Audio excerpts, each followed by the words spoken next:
రాష్ట్ర ప్రభుత్వం అందిస్తున్న ఆసరా పింఛన్ పొందుతున్న లబ్ధిదారులు ముఖ గుర్తింపు ప్రక్రియను సద్వినియోగం చేసుకోవాలని 12వ వార్డు కౌన్సిలర్ బండి శ్రీలేఖరాజు తెలిపారు. అర్హులైన లబ్ధిదారులకు పింఛన్లు అందజేయాలనే ఉద్దేశంతో ఈ ప్రభుత్వం ఈ రకమైన చర్యలు చేపట్టిందని వివరించారు.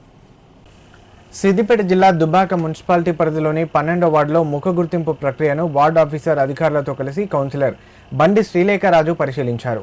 ఈ సందర్భంగా ఆమె మాట్లాడుతూ ముఖ గుర్తింపు ప్రక్రియను ప్రతి ఒక్క వార్డు ప్రజలు సద్వినియోగం చేసుకోవాలని సూచించారు.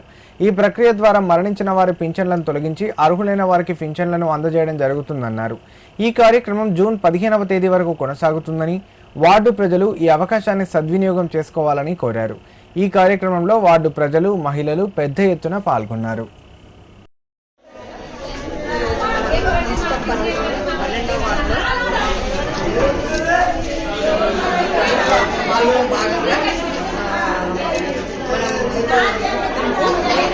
ఎన్ని రకాల పెన్షన్స్ వచ్చేవారు, ఉద్యోగ పెన్షన్ కావచ్చు, వికలాంగుల పెన్షన్, వితంతు పెన్షన్, ఆసరా పెన్షన్ ఏదైనా కావచ్చు, దానికోసము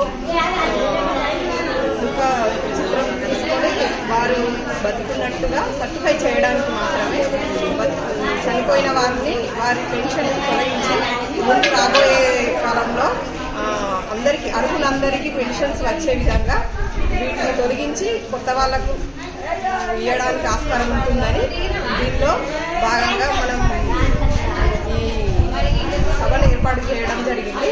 దీన్ని ప్రతి వార్డు ప్రజలు కూడా వినియోగించుకొని, దీనికి చాలా టైం ఉంది, ఒక్కరోజే లేదు.